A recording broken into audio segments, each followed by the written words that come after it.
नमस्कार दोस्तों। आज मैं बात करने वाला हूँ रूढ़ी के ऊपर कि आप अपनी ज़मीनों के अंदर हर साल नहीं तो एक साल छोड़कर एक साल के अंदर अपने पूरे फील्ड के अंदर रूढ़ी का इस्तेमाल ज़रूर करें, क्योंकि रूढ़ी के अंदर वो सभी प्रकार के पोषक तत्व मौजूद रहते हैं जिनको फसलों को ज़रूरत है। और रूढ़ी के अंदर रूढ़ी डालने से जो हमारा आधार तत्व है जिसके ऊपर खेती होती है, बिल्कुल बेस आधार तत्व जिसको हम कार्बन बोलते हैं, उसमें कार्बन की बढ़ोतरी हमारी ज़मीनों के अंदर होती है। तो हर साल नहीं तो एक साल छोड़ के आप किसान भाइयों को अगर आए हैं कि आप रूढ़ी की खाद का इस्तेमाल ज़रूर करें। लेकिन आपके सामने वीडियो के अंदर आप देख लीजिए, अच्छी खाद वही मानी जाती है जो बिल्कुल डीकम्पोज होकर इस फॉर्म में आ जाती है। और जब आप इसकी स्मेल लेके देखेंगे तो इसके अंदर बदबू नहीं आएगी। और खाद भी वही होती है जिसके अंदर बदबू ना आए। जो बदबू आती है वो खाद नहीं होती। जैसे किसान भाई कच्ची रूढ़ी की खाद हम हमारे घरों से खेतों के अंदर डालते हैं, आप कच्ची खाद को स्मेल लेके देखना, बहुत ही बद्दी खुशबू उसके अंदर आती है, बदबू मारता है वो, तो वो खाद नहीं होती।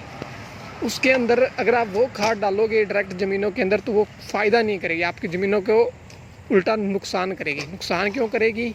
कच्ची खाद के अंदर अपने फंगस होती है, और फंगस जो होती है वो जो कच्ची खाद आप ज़मीनों के अंदर डालोगे तो पूरी जो ज़मीन है वो आपकी बीमार हो जाती है और वो फसलों को नुकसान करती है। तो सुझाव ये है, पहले हमारे पास इतना बड़ा कोई नहीं था तरीका।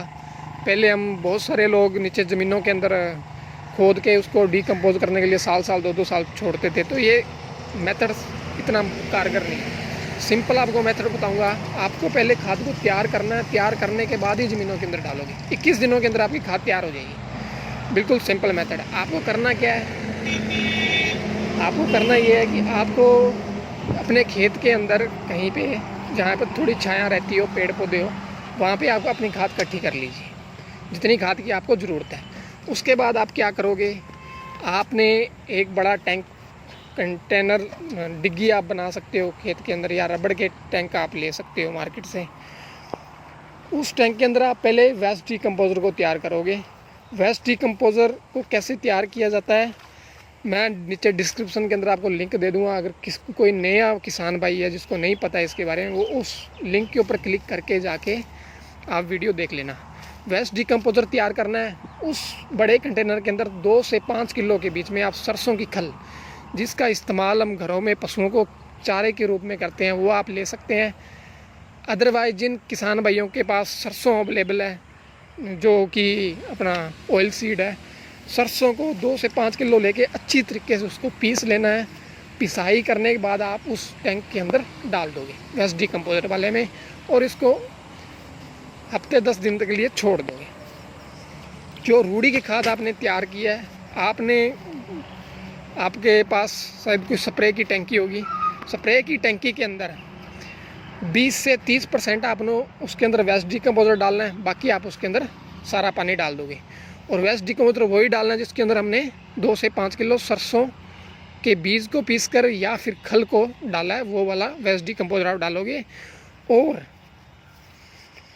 जो खाद आपने लिया है उसको अच्छी तरीके से छिड़काव करोगे। इस घोल का अच्छी तरीके से उसको छिड़काव करोगे, फिर पलटाई कर दोगे अच्छी तरीके से पलटाई करके अच्छी तरीके से उसको आप भिगो दोगे।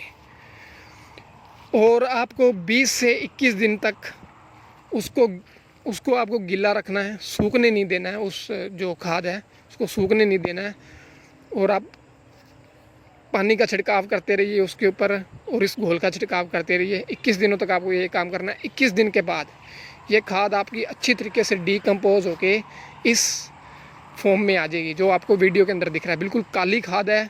फिर आप उसकी स्मेल लेके देखना, वो बिल्कुल भी स्मेल नहीं करेगी। इतनी बढ़िया उसकी जो हमारी ज़मीन की मिट्टी के अंदर जो खुशबू आती है वैसी खुशबू आएगी।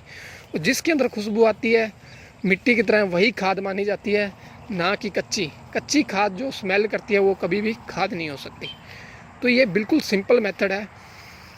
और ये देखो हमने फील्ड के अंदर अच्छी तरीके से जगह जगह बिछा दिया है उस खाद को।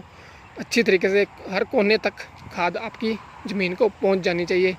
हर साल नहीं तो 1 साल छोड़ के आप इस तैयार की हुई गोबर की खाद का ज़रूर इस्तेमाल करें।